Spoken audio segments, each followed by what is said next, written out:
โอเคพ่อแม่พี่น้อง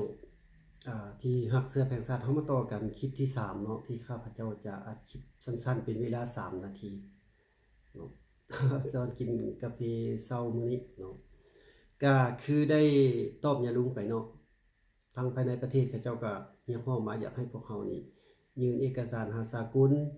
แล้วก็ให้องค์การจัดตั้งต่างๆนี่โฮมตัวกันอยู่นอกประเทศนี่แล้วก็ไปจัดประท้วงอยู่หน้าสถานทูตแต่ละประเทศบอกว่าฝรั่งเศสบอกอเมริกาบอกออสเตรเลียแคนาดาอยู่ไสก็ตามเนาะเพราะว่าพวกเพิ่นอยู่ภายในประเทศพวกเพิ่นก็ได้รู้จักสภาพการบ้านเมืองว่ามันเป็นแนวใดคับขันถึงขั้นใดแล้วจังซั่นเพิ่นก็ได้ให้ข้อมูลและก็ข้อร้องมาแนวนั้นเนาะถึงจังใดก็ตามเพิ่นให้ข้อมูลมาเฮาก็ต้องติดตามเบิ่งช่วยกันเนาะพ่อแม่พี่น้องติดตามเบิ่งพวกท่านมีสายใดแต่ละสายก็ให้พยายามติดตามพัวพันแลกเปลี่ยนข้อมูลซึ่งกันและกันเพื่อหยังเพื่อเฮาสิได้ข้อมูลที่ถูกต้องเนาะเพื่อเฮาสิได้ข้อมูลที่ถูกต้องแล้วเฮาก็มาร่วมกันหาทางแก้ไขเนาะแก้ไขให้มันได้ถ้าเฮาแก้ไขบ่ได้ในยุคนี้นี่ในอนาคตต่อไปนี่ก็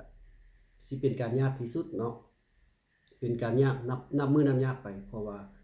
อำนาจของเขาก็นับมือนับแข็งขึ้นได้ถ้าว่าเฮาอ่อนแอลงฝ่ายประชาธิปไตยเฮานี่นะ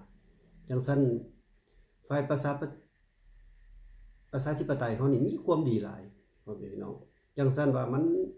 เปิดโอกาสมันมีช่องโหว่ให้พวกเผด็จการพรรคโทนพรรคเดียวประชาชนปฏิวัติลาวนี่พวกที่เฮาฮ้องกันว่าลาวแดงลาวแดงลาวแดงตามเจ้าแดงสุภานุวงศ์หั้นนะที่เฮาฮ้องกันมาเนาะ เพราะว่าเพิ่นได้เป็นหัวโจกที่ว่าเอาเข้ามารุกรานลาว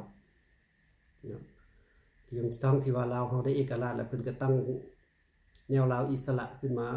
พยายามต่อสู้กับฝ่ายพระจากลาวบัดสุดท้ายมาเพิ่นก็ทำลายขายชาติเนาะความรักชาติหลายก็ขายชาติจังว่ามันจังซั่นสิเฮ็ดหยังก็ต้องได้มีสติสตังค์เนาะคือข้าพเจ้าได้กล่าวไปคลิปทำอิฐนั่นแหละว่าเฮาต้องมีสติเนาะเฮาต้องมีสติชาติสูงแล้วก็มีสติสิ่งที่เฮาเฮ็ดอยู่เฮาอย่าปีน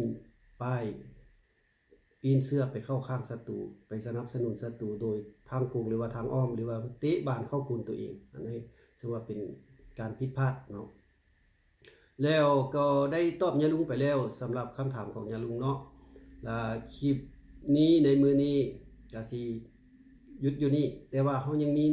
แนวดีๆหลายแนวที่จะค้นคว้าที่นำมาเว้านำมาเสนอต่อพ่อแม่พี่น้องอีกถ้าผู้ใดสนใจก็ติดตามกดติดตามกันเข้ามาเนาะแล้วก็